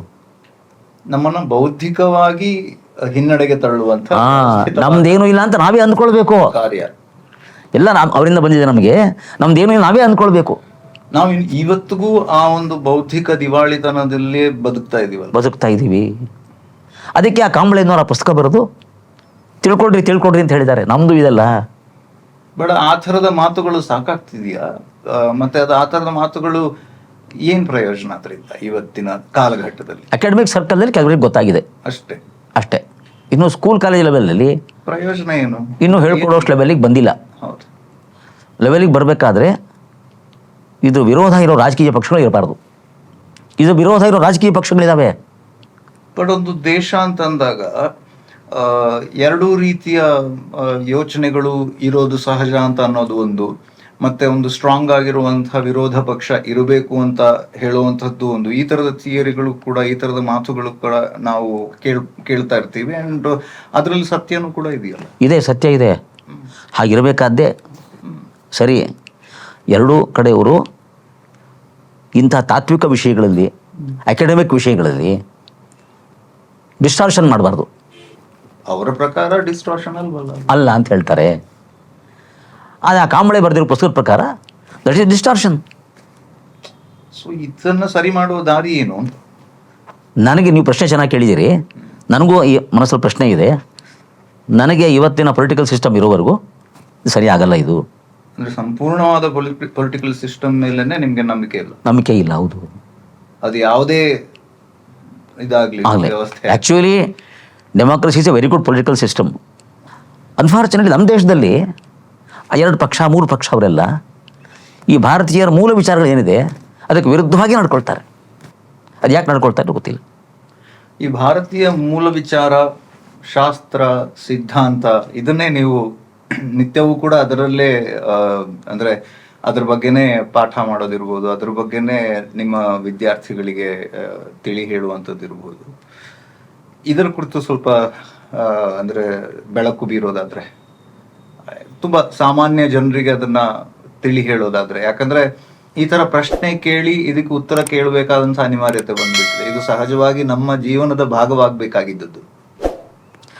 ಆಗಿಲ್ಲ. ಅದು ಆಗುವಂತೆ ಒಂದು ಕಾಲ ಬರಲಿಕ್ಕೆ ಇವತ್ತು ನಾವೆಲ್ಲ ಯಾರಿದ್ದೀವಿ, ನಮ್ಮ ಕೈಲಿ ಆದಷ್ಟು ಪ್ರಯತ್ನ ಮಾಡಬೇಕು.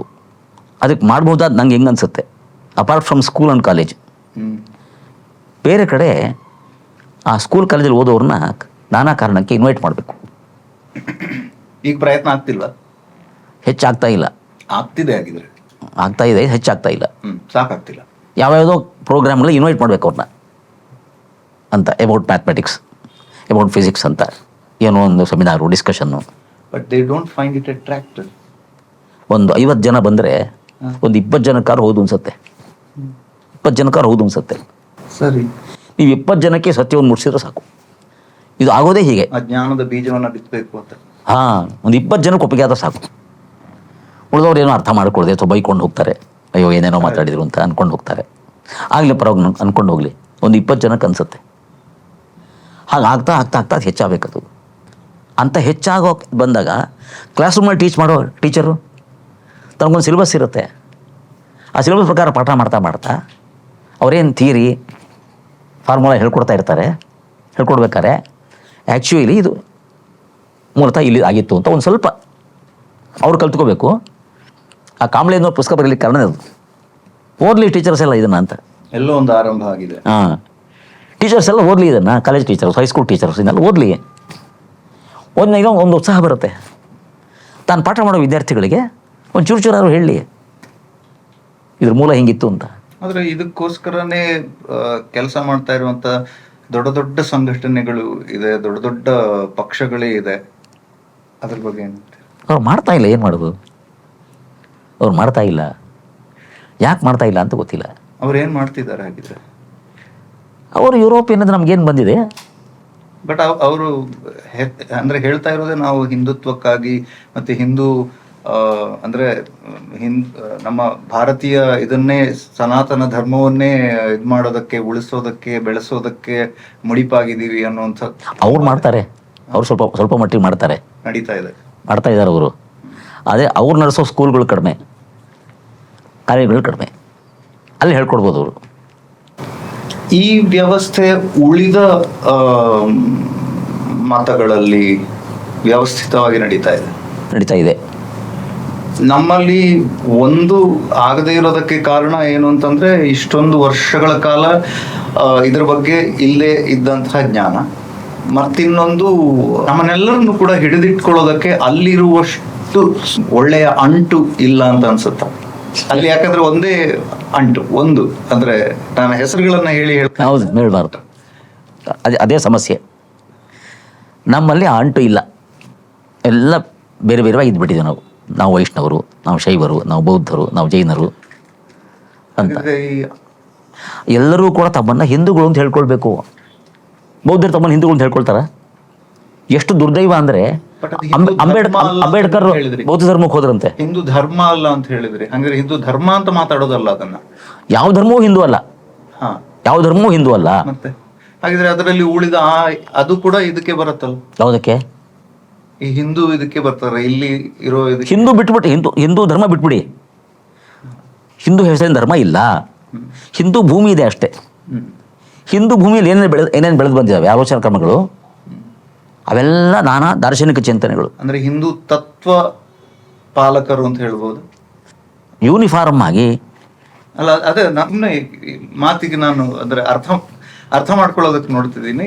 ನನ್ನ ಸೀಮಿತ ಇದರಲ್ಲಿ ಕೇಳ್ತಾ ಇರೋದು, ಯಾವಾಗ್ಲೂ ನಾವು ಏನೋ ಒಂದು ಅದಕ್ಕೊಂದು ಹೆಸರಿಡೋದಕ್ಕೆ ನೋಡ್ತೀವಿ, ಏನೋ ಒಂದು ಅದಕ್ಕೊಂದು ಪರಿಧಿಯನ್ನು ಹಾಕೋದಕ್ಕೆ ನೋಡ್ತೀವಿ. ಸೊ ಇದಕ್ಕೆ ಏನು ಇದೇ ನಮ್ಮಿಂದ ಆಗಿರೋ ತಪ್ಪು.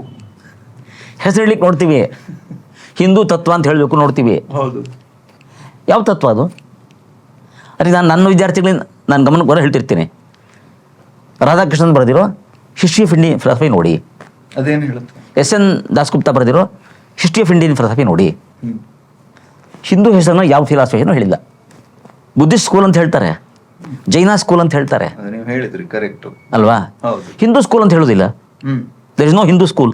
ಅಲ್ಲಲ್ಲ, ನನ್ನ ಪ್ರಶ್ನೆ ಈಗ ನೀವು ಆ ಅಂಟಿನ ವಿಷಯ ಬಂತಲ್ಲ, ಅಂಟಿನ ವಿಷಯ ಬಂದಾಗ ಇವ್ರು ಯಾರು ಹಿಂದೂಗಳು ಅಲ್ಲ ಅಂತ ಹೇಳ್ಕೋಬಾರ್ದು, ನಾವು ಹಿಂದೂಗಳಲ್ಲ ಹೇಳ್ಕೋಬಾರ್ದು.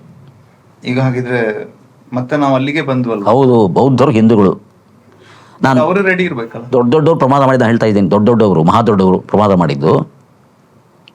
ಅಂಬೇಡ್ಕರು ಹಿಂದೂ ಧರ್ಮ ಬಿಟ್ಟು ಬೌದ್ಧ ಧರ್ಮಕ್ಕೆ ಹೋದ್ರು ಅಂತ ಚರಿತ್ರೆ ಹೇಳ್ತಾರೆ.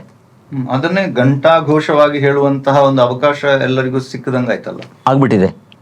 ಹಿಂದೂ ಧರ್ಮ ಯಾವುದು, ಬೌದ್ಧ ಧರ್ಮ ಯಾವುದು? ಹಿಂದೂ ಧರ್ಮ ಬಿಟ್ಟು ಇಲ್ಲ ಅಂತಂದ. ಇಲ್ಲವೇ ಇಲ್ಲ, ಆಕ್ಚುಲಿ ಹಿಂದೂ ಧರ್ಮ ಇಲ್ಲ. ಹಾಗಿದ್ರೆ ಎಲ್ಲಿಂದ ಎಲ್ಲಿಗೆ ಹೋದ್ರು ಅಂತ. ಈ ದೇಶದ ಕೆಲವು ಜನಗಳ ಆಚರಣೆಗಳು, ನಂಬಿಕೆಗಳು ಏನಿದ್ದು ಅದು ಅವ್ರಿಗೆ ಇಷ್ಟ ಆಗಿಲ್ಲ. ಉದಾಹರಣೆ ವರ್ಣಾಶ್ರಮ. ಈ ವರ್ಣಾಶ್ರಮ ಪದ್ಧತಿ ಇತ್ತು ಈ ದೇಶದಲ್ಲಿ. ಇದನ್ನು ಯಾರ್ಯಾರು ಮಾಡ್ತಾಯಿದ್ರು ಅಂತ? ಶೈವರು ಮಾಡ್ತಾಯಿದ್ರು, ವೈಷ್ಣವರು ಮಾಡ್ತಾಯಿದ್ರು. ಇದರಲ್ಲಿ ಏನೇನೋ ಅನಾಹುತಗಳಿತ್ತು. ಈ ಅನಾಹುತಗಳನ್ನು ನೋಡಿ ಇದು ಚೆನ್ನಾಗಿಲ್ಲ ಅಂತ ಅವ್ರಿಗೆ ಅನಿಸ್ತು.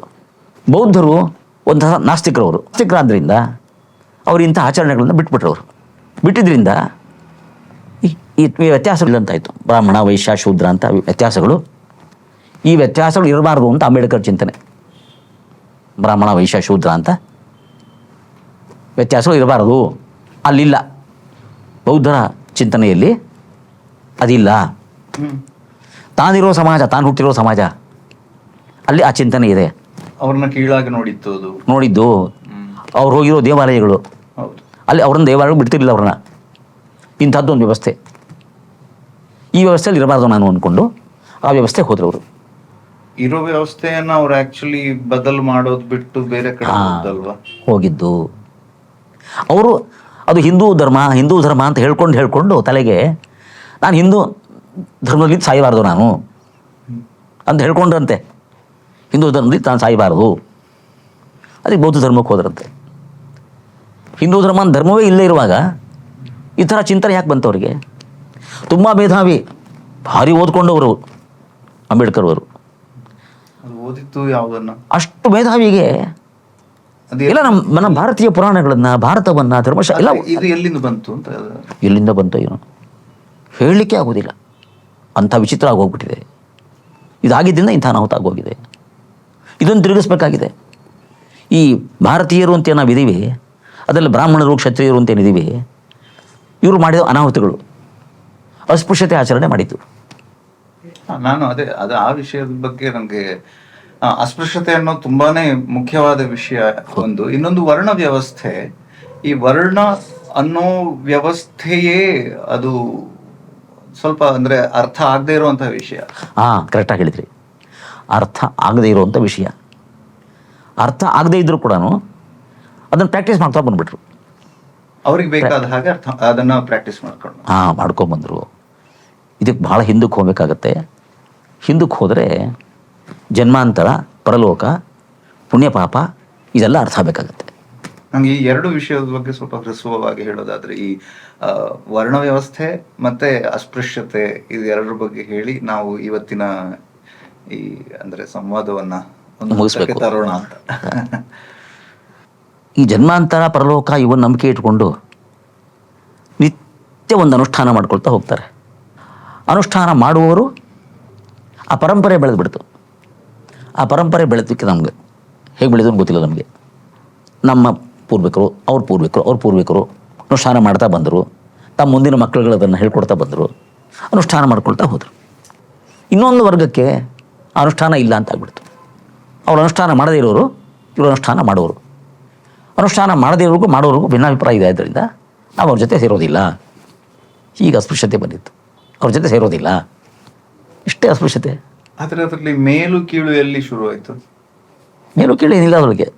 ಅವ್ರು ಮಾಡದೇ ಇರೋ ನಾವು ಮಾಡೋರು, ನಾವು ಅವ್ರ ಜೊತೆ ಸೇರೋದಿಲ್ಲ. ಅಲ್ಲ, ಮುಂದೆ ಅದೇ ಅಲ್ಲ ಬಂದಿದ್ದು. ಆವಾಗ ಮೇಲು ಕೀಳು ಸ್ವಲ್ಪ ಡಿಜನರೇಷನ್ ಆದಾಗ ನಾವು ಮಾಡೋರು ಶ್ರೇಷ್ಠರು, ದೊಡ್ಡವರು. ಅಂದ್ರೆ ಅದು ನಮ್ಮ ಅಹಮ್ಮಿಂದಾಗ ಆಗಿದ್ದು. ಅದರ ಮೂಲ ಉದ್ದೇಶ ಅದಾಗಿರ್ಲಿಲ್ಲ. ಆಗಿರಲಿಲ್ಲ. ಯಾಕೆ ಜನಕ್ಕೆ ಅರ್ಥ ಆಗಿಲ್ಲ ಅಥವಾ ಅರ್ಥ ಮಾಡೋ ಪ್ರಯತ್ನ ನಡೆದಿಲ್ಲ? ಈರೋ ಸಮಾಜದ ವ್ಯವಸ್ಥೆಯಲ್ಲಿ ಅವರವರ ಫ್ಯಾಮಿಲಿಯಲ್ಲಿರೋ ಹಿರಿಯರು ಅದನ್ನು ಬಿಟ್ಕೊಳ್ಳೋದಿಲ್ಲ. ಎಲ್ಲ ಸಮಾಜದ ಬೇರೆ ಬೇರೆ ವರ್ಗಗಳು ಮಠಗಳಿಗೆ ಅಂಟ್ಕೊಂಡಿದ್ದಾವೆ.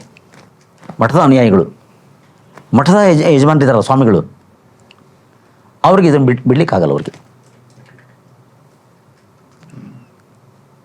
ಯಾಕೆ ಬಿಡೋದಿಲ್ಲ ಅಂತ ಕೇಳಿದರೆ, ನಾನು ಬಿಡ್ಬೋದು, ನಮ್ಮ ಅನುಯಾಯಿಗಳು ಒಪ್ಪೋದಿಲ್ಲ ಅಂತಂತಾರೆ.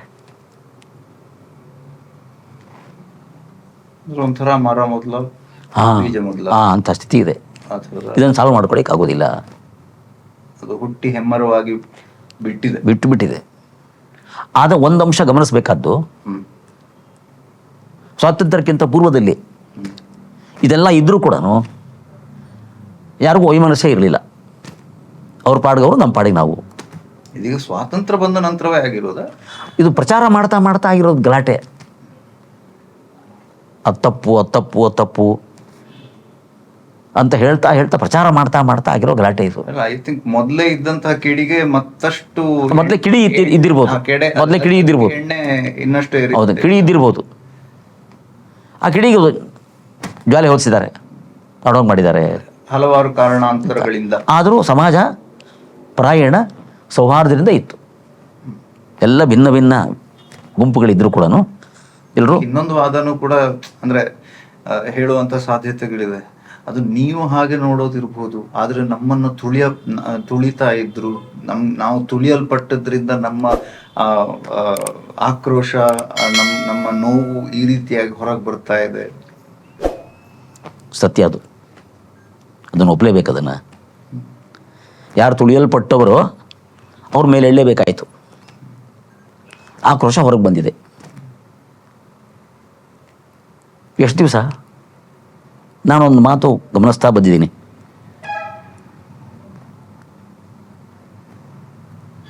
ಮುಸಲ್ಮಾನರು ಈ ದೇಶದಲ್ಲಿ ಆಡಳಿತ ನಡೆಸಿದರು, ತುಂಬ ವಿಧ್ವಂಸಗಳನ್ನು ಮಾಡಿದರು, ಜನಗಳಿಗೆ ಹಿಂಸೆ ಏನು ಮಾಡಿದರು ಎಲ್ಲ ಚರಿತ್ರೆಯಲ್ಲಿ ಇದಾವೆಲ್ಲ, ವಿತ್ ಪ್ರೂಫ್ ಇದೆ. ಹಾಗಂತ ಅದನ್ನೇ ಮನಸ್ಸಲ್ಲಿ ಇಟ್ಕೊಂಡು ಇವತ್ತಿನ ಮುಸ್ಲಿಮರನ್ನ ಹೇಟ್ ಮಾಡಬೇಡಿ, ಇವ್ರ ಕಾರಣ ಅಲ್ಲ ಅದಕ್ಕೆ, ಅವ್ರು ಯಾರು ಮಾಡಿದ್ದಕ್ಕೆ ಇವರೇ ಕಾರಣ ಆಗಬೇಕು, ಸತ್ಯ, ಇವ್ರನ್ನ ಸರಿಯಾಗಿ ನೋಡ್ಕೊಳ್ಳಿ ಅಂತ ಹೇಳ್ತೀವಿ. ಅದೇ ತರಹ ನಮ್ಮ ಪೂರ್ವಿಕರು ಯಾರೋ ಏನೋ ಇದೆಲ್ಲ ಮಾಡಿದ್ದಕ್ಕೆ ಈಗಿನವ್ರನ್ನ ಯಾಕೆ ಜವಾಬ್ದಾರಿ ಮಾಡ್ತಾ ಇದ್ದೀರಿ? ಒಂದು ಕಣ್ಣಿಗೆ ಒಂದು ನ್ಯಾಯ, ಇನ್ನೊಂದು ಮಾಡ್ತಾ ಇಲ್ವಾ? ಈ ಸಿಂಪಲ್ ಲಾಜಿಕ್ ನನಗೆ ಅರ್ಥ ಆಯ್ತು, ಉಳ್ದೋರಿಗೆ ಯಾಕೆ ಅರ್ಥ ಆಗ್ತಿಲ್ಲ? ಯಾಕೆ ಅರ್ಥ ಆಗ್ತಿರೋ ಗೊತ್ತಿಲ್ಲ. ಅರ್ಥ ಆಗದಿರೋ ಥರ ನೋಡ್ಕೋತಾ ಇದ್ದಾರೆ ವೋಟ್ ಬ್ಯಾಂಕು. ಅದಕ್ಕೆ ಈ ಪೊಲಿಟಿಕಲ್ ಸಿಸ್ಟಮ್ ಇರುವಾಗ ಸರಿ ಹೋಗಲ್ಲ. ಇದು ವೋಟ್ ಬ್ಯಾಂಕ್ ಬಿಲ್ಡಪ್ ಮಾಡಬೇಕು. ಇಂಥ ಈ ಕಟ್ಟಲು ಸಿಕ್ಕಾಕೊಂಡಿದ್ದೀವಿ. ಪೊಲಿಟಿಕಲ್ ಸಿಸ್ಟಮ್ ಬೇಕು ನಮಗೆ, ಆದರೂ ಬೇಡ. ಇಂಥ ಸ್ಥಿತಿಲಿದ್ದೀವಿ ನಾವು. ಉಗಳಲೋ ನುಂಗಲೋ ಅನ್ನೋ ಪರಿಸ್ಥಿತಿಲಿದ್ದೀವಿ. ನಾನು ನೋಡ್ಕೊಂಬಂದಂತೆ ಬಿಟ್ವೀನ್ 70 and 80 ಇಂದಿರಾ ಗಾಂಧಿಯವರು ಪ್ರೈಮ್ ಮಿನಿಸ್ಟ್ರು. ಎಮರ್ಜೆನ್ಸಿ ಎಲ್ಲ ಮಾಡಿದರು ಅವರು. ತುಂಬ ಎಫಿಷಿಯೆಂಟ್ ಪ್ರೈಮ್ ಮಿನಿಸ್ಟ್ರು ಅವರು. ನೀವು ನೇರವಾಗಿ ನೋಡಿದ್ದೀನಿ ನಾನು. Efficient prime minister. ಅವತ್ತೆಲ್ಲ ಟಿ ವಿ ಇರಲಿಲ್ಲ, ಪೇಪರಲ್ಲಿ ಬರ್ತಾಯಿತ್ತು. ಅದ್ರ ಮೂಲಕ ನಮಗೆ ಗೊತ್ತಾಗ್ತಿತ್ತು, ಆರ್ಟಿಕಲ್ಸ್ ಬರೋದು, ಅದ್ರ ಮೂಲಕ ಗೊತ್ತಾಗ್ತಿತ್ತು. Very efficient prime minister. ಅವರು ಎಲೆಕ್ಷನ್ ಕಂಟೆಸ್ಟ್ ಮಾಡಿದಾಗ, ಎಲೆಕ್ಷನ್ ನಡೀಲಿಕ್ಕೆ ಲೀಡರ್ ಅವರು, ಕಾಂಗ್ರೆಸ್ ಪಾರ್ಟಿ ಲೀಡರ್ ಅವರು, ಗರೀಬಿ ಹಟಾವೋ ಅಂತ ಒಂದು ಘೋಷಣೆ ಮೊಳಗಿಸಿ ಎಲೆಕ್ಷನ್ ಗೆದ್ದರು. ಅದಕ್ಕೆ ಅರ್ಥ ಏನು ಶಬ್ದಕ್ಕೆ? ಬಡತನ ತೊಲಗಿಸಿ ಅಲ್ವಾ? ಈಗ ಮತ್ತು ಅದೇ ಕಾಂಗ್ರೆಸ್ ಪಾರ್ಟಿ ಬಡವರನ್ನು ಸಾಕ್ತಾ ಇದೆ. ಬಡವರನ್ನು ಸಾಕಬೇಕು, ಬಡತನ ನಿವಾರಣೆ ಮಾಡಬೇಕು. ಯಾವ ಸರಿ? ಮನಸ್ಸೇಕಂ ವಚಸ್ಸೇಕಂ. ಏನು ಮಾಡೋದು ಹಿಂಗಿದ್ರೆ? ಇವ್ರದೇ ದೊಡ್ಡ ಧ್ವನಿ, ಇವ್ರ ಮಾತೇ ನಡೆಯುತ್ತೆ. ಏನು ಮಾಡೋದು? ಬಡವರಿಗೆ, ಹಿಂದುಳಿದವ್ರನ್ನ ಕರೆಸ್ಕೊಂಡವ್ರಿಗೆ ಸ್ಕಾಲರ್ಶಿಪ್ ಕೊಡ್ತಾಯಿದ್ರು, ಇವ್ರು ಕೊಡ್ತಾರೆ ಕಾಣುತ್ತೆ. I appreciate that. ಆ ಸ್ಕಾಲರ್ಶಿಪ್ ತೊಗೊಂಡು ವಿದ್ಯಾಭ್ಯಾಸ ಮಾಡಿದವನು ಯಾವುದೊಂದು ಲೆವೆಲಿಗೆ ಬರ್ತಾ ಇದ್ದ. ಲೆವೆಲಿಗೆ ಬಂದವನು ಅವನ ಬಡತನ ಪರಿಹಾರ ಆಯಿತು. ಬಡತನ ಗರೀಬಿ ಹಠಾವ ಆಯಿತು. ಅವನ ಫ್ಯಾಮಿಲಿದು ಹಠಾವ ಆಗ್ತಿತ್ತು. ಅದು ಸ್ಕಾಲರ್ಶಿಪ್ ಕೊಟ್ಟಿದ್ದಕ್ಕೆ ಅರ್ಥ ಇದೆ. ಅಕ್ಕಿ ಬೆಳೆ ಕೊಟ್ಟಿದ್ದಕ್ಕೆ ತೊಗೊಂಡು ಊಟ ಮಾಡಿ ಮಲ್ಕೊಂಡು ಅಷ್ಟೇ. ನಮ್ಮ ಬಡತನ ನಾವು ತೊಲಗಿಸ್ಕೋಬೇಕು ಅಂತ ಪ್ರಯತ್ನ ಮಾಡಿದ್ರೆ ಲಾಜಿಕ್ ಇಲ್ಲ. ಬಡತನ ತೊಲಗುವಂತೆ ಸಹಾಯ ಮಾಡಿರಿ ಅವರಿಗೆ. ಸುಮ್ಮನೆ ನಾವೇ ಎಲ್ಲ ಆಹಾರ ಕೊಟ್ಟು ಬಿಡ್ತೀವಿ, ಬಸ್ಸಲ್ಲಿ ಕರ್ಕೊಂಡು ಹೋಗ್ಬಿಡ್ತೀವಿ, ಫ್ರೀಯಾಗಿ ಕರ್ಕೊಂಡು ಹೋಗ್ಬಿಡ್ತೀವಿ ಅಂದರೆ ಇದು ಬಡತನ ತೊಲಗಿಸೋ ರೀತಿನ ಇದು ಅಂತ. ಬಡತನದ ಪೋಷಣೆ ಇದು. ಬಡವರು ಬಡವರಾಗೇ ಇರಬೇಕು, ಇಂಥ ಚಿಂತನೆ ನಮಗಿದೆ. ವೋಟ್ ಬ್ಯಾಂಕ್ನ ಇನ್ನೊಂದು ರೂಪ ಅಲ್ವಾ? ನಾವು ಹೀಗೆ ಬದುಕದ, ಇಂಥ ಸಮಾಜ ಕಟ್ಟೋದ ನಾವು? ಆದರೆ ಅವ್ರ ಹತ್ರ ಇದಕ್ಕೆ ಅವ್ರದ್ದೇ ಆದಂತಹ ಉತ್ತರಗಳಿದೆಯಲ್ಲ. ಏನು ಉತ್ತರ ಇದೆ? ಅಲ್ಲ, ಈಗ ಅವ್ರ ಹತ್ರ ಕೇಳಿದ್ರೆ ಅದಕ್ಕೆ ಅವರೇ ಇಲ್ಲ, ಏನೂ ಹೇಳಲ್ಲ, ಏನೋ ಹಾರಿಕೆ ಉತ್ತರ ಹೇಳ್ತಾರೆ ಅಷ್ಟೇ. ಅದೇ ಆದ್ರೂ ಉತ್ತರಗಳು ಏನೋ ಹಾರಿಕೆ ಉತ್ತರ ಹೇಳ್ತಾರೆ. ಒಂದ್ಸಲ ಅಂಥ ಉತ್ತರ ಸಿದ್ದರಾಮಯ್ಯನವ್ರು ಹೇಳಿದ್ದು ನಾವು ಓದಿದ್ದೆ ಪೇಪರಲ್ಲಿ. ನೀವು ಮಾತ್ರ ಒಳ್ಳೆ ಅಕ್ಕಿಯನ್ನು ಊಟ ಮಾಡ್ಬೇಕೇನ್ರಿ? ಅವರು ಮಾಡಲಿರಿ. ಸ್ವಯಂ ಸಂಪಾದನೆ ಮಾಡಿ ಅಕ್ಕಿ ಕೊಂಡ್ಕೊಳ್ಳೋ ಸಾಮರ್ಥ್ಯ ಇರೋರು ಅಕ್ಕಿ ತಂದು ಒಳ್ಳೆ ಅಕ್ಕಿಯನ್ನು ಊಟ ಮಾಡ್ತಾರೆ. ನೀವು ಮಾತ್ರ ಒಳ್ಳೆ ಅಕ್ಕಿ ಊಟ ಮಾಡಬೇಕಾ? ಅವರು ಮಾಡಲಿ, ಅದಕ್ಕೆ ಕೊಡ್ತೀವಿ ಅವರಿಗೆ. ಓಡಾಡಲಿ, ಪ್ರವಾಸೋದ್ಯಮ ಇದಾಗುತ್ತೆ, ಅವ್ರು ಬೇಕಾದಲ್ಲಿ ಹೋಗ್ತಾರೆ, ಅವರಿಗೊಂದು ಸ್ತ್ರೀ ಶಕ್ತಿ ಇತ್ಯಾದಿ. ಹೀಗೆಲ್ಲ ವಿಕಾರ ಮಾಡದ, ಸ್ತ್ರೀ ಶಕ್ತಿ ಅಂತೆಲ್ಲ ವಿಕಾರ ಮಾಡದ. ಅಲ್ಲ, ನಾನು ನಿಮಗೆ ನಿಮಗೂ ವಾಪಸ್ ಹೇಳ್ತೀನಿ. 50,000 ರೂಪಾಯಿ 1 ಲಕ್ಷ ಸಂಬಳ ತಗೊಳ್ಳೋ ಮಹಿಳೆಯರಿದ್ದಾರೆ, ಬೇಕಾಷ್ಟು ಜನ ಇದ್ದಾರೆ ಅಂತ. ಇವಾಗ ಅವ್ರಿಗೆ ಯಾಕೆ ಫ್ರೀ ಕೊಟ್ಟಿದ್ದೀರಿ? ಏನೋ ಸಂಪಾದನೆ ಇಲ್ಲ ಇರೋ ಮಹಿಳೆ ಬೇಕಾರೆ ಬಸ್ನಲ್ಲಿ ಫ್ರೀ ಕರ್ಕೊಂಡು ಹೋಗ್ಲಿ. ಬೇಕಾರೆ 50,000 ರೂಪಾಯಿ ಸಂಬಳ ತಗೊಳ್ಳೋ ಮಹಿಳೆಗೆ ಫ್ರೀ ಕರ್ಕೊಂಡು ಹೋಗ್ತೀರಿ ಬಸ್ಸಲ್ಲಿ. ಮಾನದಂಡ ಇಲ್ಲದೆ ಇರುವಂತಹ ದಂಡ ವ್ಯವಸ್ಥೆ ಇದು ಏನಿದು? ಬಡವರನ್ನ ಪೋಷಣೆ ಮಾಡೋ, ಬಡವರು ಇನ್ನೂ ಇರಲಿ ಅಂತ ಇದ್ದಷ್ಟು ಕಾಲ ನಮಗೆ ಓಟ್ ಸಿಗುತ್ತೆ. ಶಾಶ್ವತ ಬಡವರಿರಲಿ, ಬಡವರು ಶಾಶ್ವತವಾಗಿರಲಿ ಅನ್ನೋ ಆಲೋಚನೆಗಳಿವೆಲ್ಲ. ಇಲ್ಲದೆ ಹೋಗಿದ್ದರೆ ಇಂದಿರಾ ಗಾಂಧಿ ಘೋಷಣೆ ಮಾಡಿದ್ರಲ್ಲ ಅವತ್ತು, ಗರೀಬಿ ಹಟಾವು ಅಂತ. ಅದೇ ಕಾರ್ಯಕ್ರಮ ಮಾಡ್ತಾ ಇವತ್ತು ಗರೀಬಿ ಇರಬಾರ್ದಾಗಿತ್ತು. ಗರೀಬಿ ಇನ್ನೂ ಇದೆ. ಅದ ಹೆಸರೇ ನಾವೆಲ್ಲ ಮಾತಾಡ್ತಿದ್ವಿ ಇವತ್ತು ರಾಜಕಾರಣಿಗಳೆಲ್ಲ, ಗರೀಬಿ ಅಂತ. ಏನು ದೇಶ ಬೆಳೆಸೋದಿದು? ಒಟ್ಟಿನಲ್ಲಿ ಈಗ ಅದೇ ನಿಮ್ಮ ಪ್ರಕಾರ ಹಾಗಿದ್ರೆ ಈ ಥರದ ವ್ಯವಸ್ಥೆಗೆ ಸೊಲ್ಯೂಷನ್ ಅಂದರೆ ಈ ಈಗಿನ ಈ ಪೊಲಿಟಿಕಲ್ ಸಿಸ್ಟಮ್ ಬದಲಾಗಬೇಕು ಅನ್ನೋದನ್ನ, ಹೌದು. ಬಟ್ ಯಾವ ರೀತಿಯ ಬದಲಾವಣೆ ಇಲ್ಲ, ಹೇಳಲಿಕ್ಕಾಗಲ್ಲ. ಅದ್ರ ಬಗ್ಗೆ ಒಂದು ಒಂದು ದೊಡ್ಡದಾದ ಚಿಂತನೆ ಮಹಾಭಾರತ ಶ್ಲೋಕ ಹೇಳಿ ಮುಗಿಸ್ತೀನಿ, ನಿಮ್ಮ ಪ್ರಶ್ನೆಗೆ ಉತ್ತರ ಅದು. ಸರಿ. ಅದು ಮಹಾಭಾರತ ಶ್ಲೋಕ. ಅದು ಮಹಾಭಾರತ ಯಕ್ಷ ಪ್ರಶ್ನೆ ಅಂತ ನಿಮಗೆ ಕೇಳಿರ್ತೀರಿ. ಯುಧಿಷ್ಠಿರ ವನವಾಸದಲ್ಲಿದ್ದಾಗ ನೀರು ತರಲಿಕ್ಕೆ ಅಂತ ಅವನ ಸೋದರೆಲ್ಲ ಹೋಗ್ತಾರೆ, ಒಂದು ಕೊಳಕ್ಕೆ ಹೋಗ್ತಾರೆ. ಅದೊಂದು ಕಥೆ ಭಾಗ ನಿಮ್ಗೆ ಎಷ್ಟು ಬೇಕೋ ಅಷ್ಟು ತೊಗೊಳ್ಳಿ. ಅಲ್ಲೊಬ್ಬ ಅದೃಶ್ಯ ಯಾರೋ ಇರ್ತಾನೆ, ಕಾಣೋದಿಲ್ಲ ಅವನು. ನೀರು ಮುಟ್ಟಬೇಡಿ ಅಂತ ಹೇಳ್ತಾನೆ. ನಕುಲ, ಸಹದೇವ, ಅರ್ಜುನ, ಭೀಮ ಹೋಗ್ತಾರೆ. ನೀರು ಮುಟ್ಟಬೇಡಿ, ನೀರು ಮುಟ್ಲಿಕ್ಕೆ ಮುಂಚೆ ನನ್ನ ಪ್ರಶ್ನೆಗಳಿಗೆ ಉತ್ತರ ಹೇಳಬೇಕು ಅಂತ ಏನೋ ಒಂದು ಅಶರೀರವಾಣಿ ಕೇಳಿಸುತ್ತೆ. ಅವರು ಆ ಮಾತಿಗೆ ಬೆಲೆ ಕೊಡ್ದೇನೆ ನೀರು ಮುಟ್ತಾರೆ. ನೀರು ತೊಗೊಳ್ಳಿಕ್ಕೆ ಹೋಗ್ತಾರೆ. ಮೂರ್ಛೆ ಬಂದು ಬಿದ್ದು ಬಿಡ್ತಾರೆ. 4 ಜನ ಮೂರ್ಛೆ ಬಂದು ಬಿದ್ದು ಬಿಡ್ತಾರೆ. 5 ಜನ ಯುಧಿಷ್ಠಿರ ಹುಡ್ಕೊಂಬರ್ತಾನೆ, ನಾನೇ ಎಲ್ಲೋದು ಇವರಲ್ಲ ಅಂತ. ಅದೆಲ್ಲ ಬಿದ್ದು ಬಿಟ್ಟಿದ್ದಾರೆ. ಅವನು ನೀರು ಮುಟ್ಲಿಕ್ಕೆ ಹೋಗ್ತಾನೆ. ನೀರು ಮುಟ್ಟಬಾರ್ದು, ನಾನು ಪ್ರಶ್ನೆಗೆ ಉತ್ತರ ಹೇಳಿ ನೀರು ಮುಟ್ಟಬೇಕು. ವಾಯ್ಸ್ ಕೇಳಿಸುತ್ತೆ. ಆಯಿತು ಕೇಳಿ ಅಂತ ಹೇಳ್ತಾನೆ. ಅವನಿಗೆ ಯಕ್ಷ ಅಂತ ಕರೀತಾರಲ್ಲಿ, ಕಾಣದೇ ಇರೋ ಯಾವುದೋ ಒಂದು ವ್ಯಕ್ತಿ, ಅದು ಯಕ್ಷ ಅಂತ. ಅವನು ತುಂಬ ಪ್ರಶ್ನೆಗಳನ್ನು ಕೇಳ್ತಾನೆ. ಎಲ್ಲ ಪ್ರಶ್ನೆಗೆ ಉತ್ತರ ಹೇಳ್ತಾನೆ. ಇವನು ಎಲ್ಲ ಪ್ರಶ್ನೆಗೆ ಉತ್ತರ ಹೇಳಿದ್ದಕ್ಕೆ ನಿನ್ನ ಸೋದರನ ಬದುಕಿಸ್ತೀನಿ ಅಂತ ಹೇಳಿ ಬದುಕಿಸ್ತಾನೆ. ಅವರಿಗೆ ಎಚ್ಚರ ಬರುತ್ತೆ.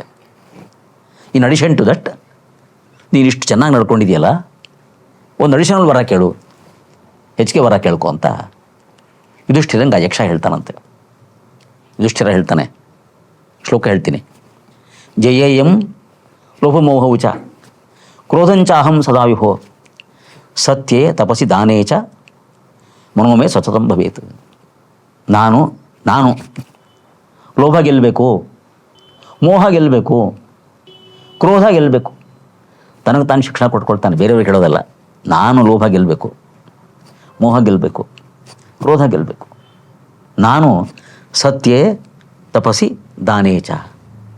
ಸತ್ಯ ಅನ್ನುವಂಥ ತತ್ವ, ತಪಸ್ಸು, ಇದನ್ನು ಮಾಡಬೇಕು ಅಂತ ನಾನು ಮನಸ್ಸು ಯಾವಾಗಲೂ ಹೇಳ್ತಾ ಇರಬೇಕು. ಇಂಥ ವರ ಕೊಡು ಅಂತ ಕೇಳ್ತಾನೆ. ಪ್ರತಿಯೊಬ್ಬ ಇಂಡಿವಿಜುವಲ್ಲು, ಇಡೀ ಸಮುದಾಯ ಇಂಥ ಮನೋಧರ್ಮ ಬೆಳೆಸ್ಕೊಂಡ್ರೆ ಸತ್ಯೇ ತಪಸಿ ದಾನೇಚ ಮನೋಮಯ ಸತತಂ ಭವೇತ್. ಲೋಭ ಇರಬಾರದು, ಮೋಹ ಇರಬಾರದು, ಕ್ರೋಧ ಇರಬಾರದು. ಇದಿಲ್ಲದೆ ಇರತಕ್ಕಂಥ ಜನ ಸಮುದಾಯ ಬೇಕು. ಅಂಥ ಜನ ಸಮುದಾಯ ಇದ್ದರೆ ಸರಿ ಮಾಡಲಿಕ್ಕಾಗತ್ತೆ. ಅಂಥ ಜನ ಸಮುದಾಯನ ಕಟ್ಟಲಿಕ್ಕಾಗತ್ತಾ? ಕಟ್ಟಲಿಕ್ಕೆ ಮಹಾಪ್ರಯತ್ನ ಮಾಡಬೇಕು. ಪ್ರಯತ್ನ ನಿರಂತರವಾಗಿ, ತುಂಬ ತ್ಯಾಗ ಮಾಡಬೇಕು. ಇದು ಕಟ್ಟಬೇಕಾದ್ರೆ ತುಂಬ ತ್ಯಾಗ ಮಾಡಬೇಕು. ಸಮೂಹ ತ್ಯಾಗ ಮಾಡಬೇಕು. ಬಿಡಿ ವ್ಯಕ್ತಿಗಳು ತ್ಯಾಗ ಮಾಡಬೇಕು. ಆ ತ್ಯಾಗದ ಪಾಠ ಹೇಳ್ಕೊಡ್ಬೇಕು. ತ್ಯಾಗದ ಇನ್ಸ್ಪಿರೇಷನ್ ಕೊಡಬೇಕು. ಆ ಥರ ಮಾಡಿ ಈ ಸಮಾಜ ಬದಲಾವಣೆ ಮಾಡಬೇಕು. ನಾವು ಎಷ್ಟೋ ವರ್ಷಗಳಿಂದ ವೇಗ ಕಲ್ತ್ಕೊಂಡಿದ್ದೀವಿ. ನಮ್ಗೆ ಸಿಕ್ಕಿರೋ ಪಾಠ ವೇಗದ ಪಾಠ. ಬೇಗ ಹೋಗಬೇಕು, ಅದಕ್ಕೋಸ್ಕರ ರಸ್ತೆಗಳನ್ನು ಮಾಡಬೇಕು, ಅಗಲಾದ ರಸ್ತೆಗಳನ್ನು ಮಾಡಬೇಕು. ಬೇಗ ಹೋಗ್ಬೇಕಲ್ವ, ಅಗಲಾದ ರಸ್ತೆಗಳನ್ನು ಮಾಡಬೇಕು.